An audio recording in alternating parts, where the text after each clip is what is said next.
In today's video, I'm going to be discussing the symptoms that come up when we are facing the obstacles that I discussed in our last lecture. If you missed that one, you can watch that one after this. Sometimes it's actually easier to recognize the symptoms than it is the actual obstacle itself. So if you are watching this one before the previous one, that's okay. Just check the description box after the video and you can watch that one next. Before we begin, go ahead and subscribe if you don't, and let's get started. So this is from the Yoga Sutras of Patanjali. The verse is 1.31, and it translates as the accompaniments to the mental addictions include distress, despair, trembling of the body, and disturbed breathing. So I'm going to go through each one of these and kind of talk a little bit about it with you. The first one, the distress. It is the Sanskrit word is dukkha. Dukkha. It can be translated as distress, pain, suffering, sorrow, grief, things like this. But the word dukkha itself actually literally translates to bad axle hole. So it's like referencing like the axle hole on a wheel, right? On a carriage. It's saying it's like bad, is misshapen or off center, something like this. So when you're driving, that's gonna cause some problems. It's gonna be a bumpy ride. It's gonna be difficult to maneuver things. So if you don't bring your attention to that, you might look ahead and try to dodge things. You'll just try to avoid the potholes or whatever, but you're still having an uncomfortable ride until you look within and see what it is that's wrong, which is the axle hole is not in the correct position or it's misshapen, something like this.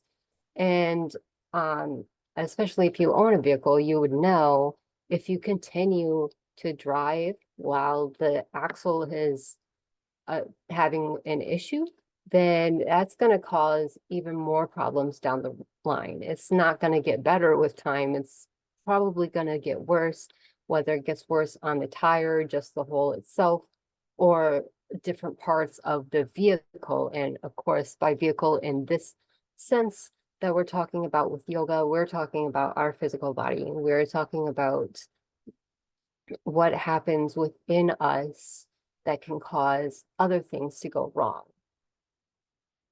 So everything's always connected. Whether this distress is happening in the mind, it could translate over time to something happening within the body. These are, as I discussed in the last video, the psychosomatic like pain points, the psychosomatic diseases and physical ailments that we can come up with, literally come up with, right? Because we're just recycling things in our head, and it causes us to have this sort of actual pain and suffering. The second word, dharmanasya, despair, mental pain, dejectedness. So this is just all stuff in the mind, of course. This makes me think of like anxiety and depression, things that we recycle in our head. So anxiety is we're too far in the future. We're thinking, how could the next thing possibly go wrong? And we just kind of recycle that in our head. It hasn't happened yet, but maybe it's something that has happened before and we're like, oh no, that's just the same thing is just going to happen again. And that makes me feel this anxiety. And sometimes to the point where it's out of hand and we need a professional to come in and help us like move through it, or whether we're taking medication for it or need additional therapy and things like this. And then depression is just you're stuck in the past, thinking of things from the past, and same thing, just recycling it. And depending on how deep it goes, it can get to the point where you need to see a professional about that, and begin taking medications, things like this. So these are the first two symptoms. Another one, Angamajayatva, is trembling in the body. So this is when we're so disturbed by something that like our limbs begin to shake or we don't have control over the body. And this can come up when we're healing from trauma as well, because the trauma will get trapped in our body. And then for our body to want to be able to release that, it will begin to shake. It will try to literally shake it off.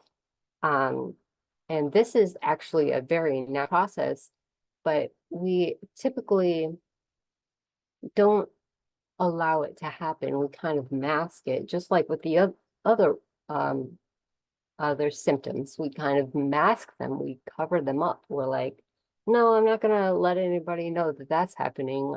So I'll just pretend that it's not. I'll put a smile on my face. I'll control my limbs and I will not allow this shaking to happen.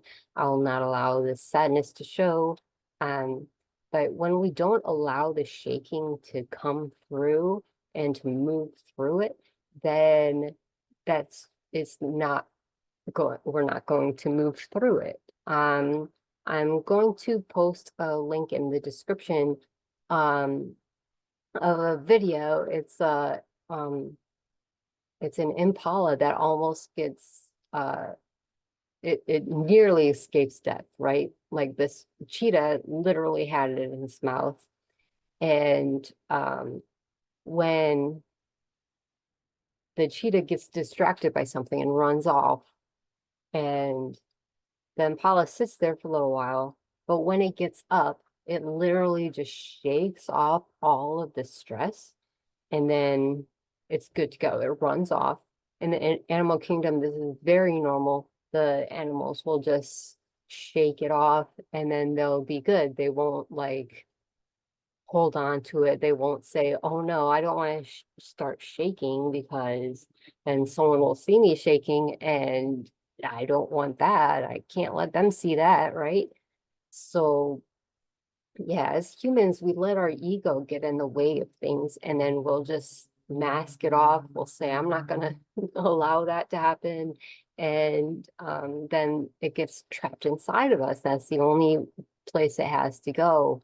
So it'll get trapped within the connective tissues in the body, um, and things like this. This is why I am a big proponent of dancing during when you're healing something. Like I actually take time to dance every day just to release any energy that might be stuck within my body. I tend to include it with my yoga practice. I'll just move and then I will dance either in between moves or moving from one move to another. Um, I'll start including that more in my classes soon, but I understand. I know I don't teach that way yet, but I'm going to start sharing some more of that with you guys because that's important to me. And I think it's a wonderful healing tool if you are interested in that. Um, yeah. And the other one is disturbed breathing. So labored breathing, this happens a lot when we get into a point where we're having a panic attack, right? That's when it's most obvious we might be hyperventilating or, it's just disturbed breathing. And even before we get to that point, of course, breathing is irregular or off focus. That's why pranayama, like breathing exercises, can really calm that down, bringing attention to the breath. It can also bring you into your self. really into the moment is a great meditative practice. I enjoy doing pranayamas before meditating. Um, yeah. So labor breathing, mental pain, sorrow, shaking of the body, all of this actually makes me think of an experience I had recently. I did a somatic breathwork ceremony, and during that ceremony, I got to a point where I literally experienced all of these symptoms all at the same time. Uh, it was not fun. It was very profound, but it was I definitely needed to feel it. So I was lying down, and it was t near the very end of the ceremony. I began, I was weeping. So that started with the disturbed breathing, because usually when you're weeping, you're not breathing easily. You're crying, you're breathing, you know. So that started. And then my limbs began to shake. I was almost like curling in a little bit and shaking.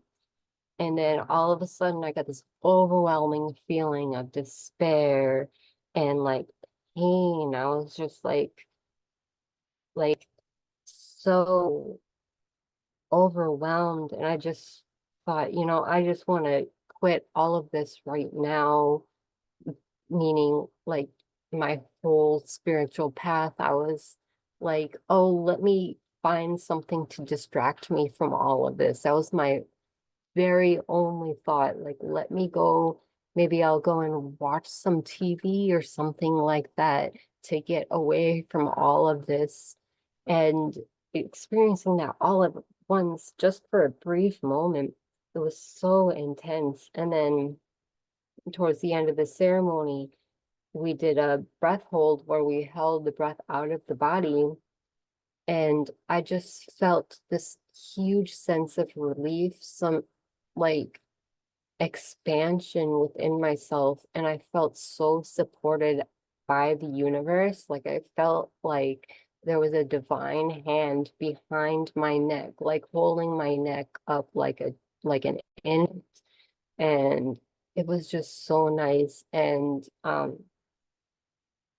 kind of the message I felt from that was like, you're supported, you're not alone, keep going. So I just wanted to share that message.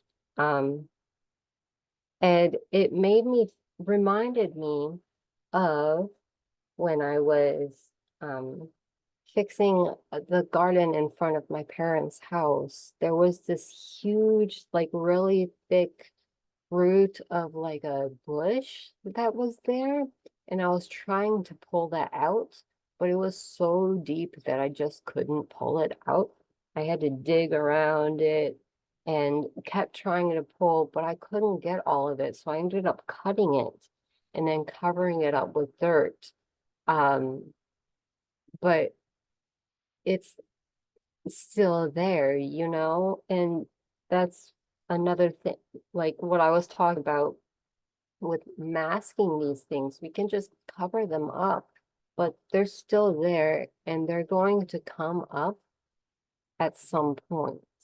So that's why deep healing work and deep meditation and consistent practice is so important. We have to go in and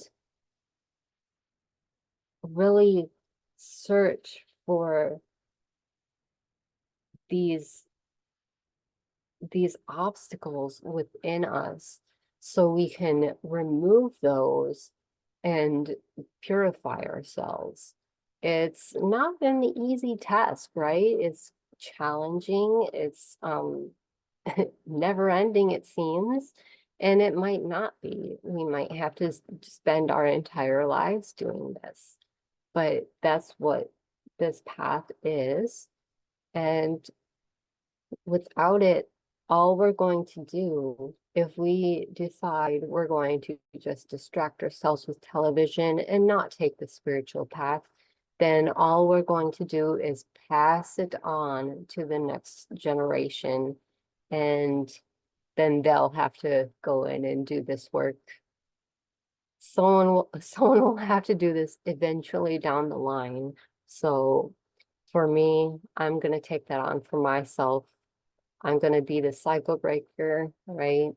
I'm gonna go in and really purify myself and um, move towards a more enlightened state of being. So I think that's it for today's video. I hope you got something out of this with the story and everything. If you have any questions, please let me know. I'm going to post a link in the description for the somatic breathwork healing that I was a part of, that I got to experience. Um, yeah, I fully intend to uh, do this at some point, somatic breathwork facilitating, but in the meantime, I will offer or I will share where I got that from. His name is Victor. It was so wonderful. So I'll share that. And if you have any questions, comments, if you have your own experience with any of these symptoms, please let me know in the comments. We can talk about it. And I would love to have this conversation with you. So with that, I hope you have a wonderful rest of your day. And I will see you in the next video where I'll talk about the #1 way to help calm some of these obstacles and move past this on your path. Now,